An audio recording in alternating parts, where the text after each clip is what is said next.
You're doing it this summer? You were the one who told me to forgive him. Whoa, I said talk to him.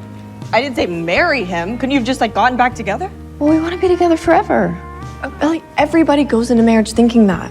I am Belly. Jeremiah proposed to me, and at that moment, I felt like the happiest person in the world, completely immersed in the joy of our engagement. It seemed as though I could finally move past the ambiguity of his previous relationship with Lacey. After Stephen was unexpectedly hospitalized, I truly believed that Jeremiah had undergone a significant transformation in his outlook on life. I was eager to call my close friend Taylor and excitedly share the news, hoping for her heartfelt blessing. However, her reaction caught me off guard. She had previously advised me not to end my relationship with Jeremiah over a single mistake, but now she was visibly upset about this sudden, major life event. What the fuck did you say? What'd you say? We're engaged. Oh my God, are you pregnant?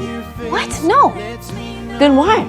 She bluntly stated, "I never approved of your marriage. I only wanted you to have an honest conversation." We ended up having a heated argument, and at that moment, I felt as though I had lost my best friend, leaving me emotionally hollow. However, upon returning home, the situation improved. My mother reminded Taylor that she also bore some responsibility for Stephen's accident. Only then did Taylor begin to let go of her resentment, and we reconciled. When I shared the engagement news with her again, she looked at me seriously and said, "Whether it is marriage or navigating life's challenges together, I will always be there for you." Hearing those words brought tears to my eyes. Having such a loyal friend is truly a blessing in my life. Meanwhile, there were also complicated dynamics at home. The relationship between Laurel and John had become increasingly strained. My mother clearly distanced herself from John, insisting that their encounter at the hotel was merely a one-time incident. This made when my mother, Stephen, and I drove to Cousin Beach, we did not include John, which left me feeling deeply unsettled. I had always hoped that my father would be present to witness these important milestones in my life, but reality often falls short of expectations. During this period, I experienced moments of joy, conflict, and emotional helplessness. Life seemed to have become chaotic all at once, yet I understood that this was an inevitable part of personal growth.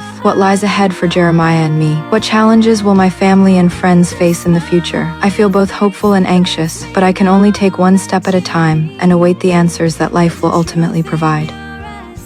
Yes.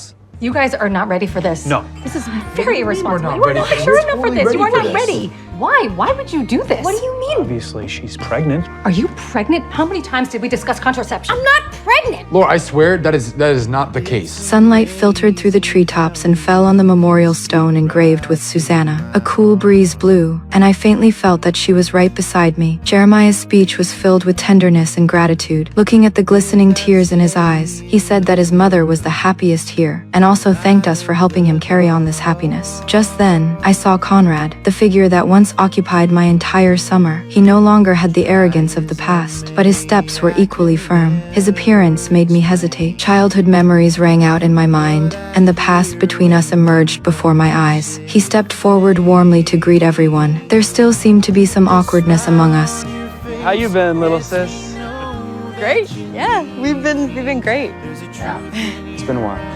Picture time. Let's get a family photo. With the appearance of the photographer, a family photo signaled the successful conclusion of this event. I sat upright at the long table the moment I said, "We're engaged." I saw my mother's brows suddenly tighten, and an unconcealed surprise and worry flashed in her eyes. Her silence was harsher than any doubt. I was eager in my heart to defend myself, but this was a choice I had made after careful consideration. "Please believe me, I truly love him, and I also need your blessing." Stephen's eyes, which had accompanied me through countless joys and sorrows, now shone with surprise and a hint of reproach. He was still weak after his illness. He was supposed to be my support, but now he has become the person I least want to let down. I also know you are afraid that I will get hurt again, but please believe me, I can bear this happiness, and am willing to protect it for my whole life. Finally, my gaze fell on Conrad. He lowered his head slightly, his expression complicated, a mixture of surprise and an uncontainable sense of loss. Your appearance had made me laugh countless times. I am well aware that at this moment, I must allow myself to face you without reservation. My love for Jeremiah does not mean denying the memories between us, but I am also afraid that such a confession will hurt you again. My heart is like a small boat tossed between the waves of family affection and love. Jeremiah and I walked out of the restaurant side by side. Our relationship friendship was as solid as stone, but after all, it involved two families. Then, Mom and Steven came out angrily. It was obvious that I had messed up this matter. After all, Mom asked me to prioritize my studies, and then asked me to go home together. I hesitated, but Jeremiah seemed to have grown up a lot and asked me to go home with Mom. This was a terrible party. Everyone left in a bad mood. No one noticed Conrad's figure. He looked lonely, helpless, and confused. His expression made people feel sad. The sea breeze blew on him. I hope this big boy will get better and better.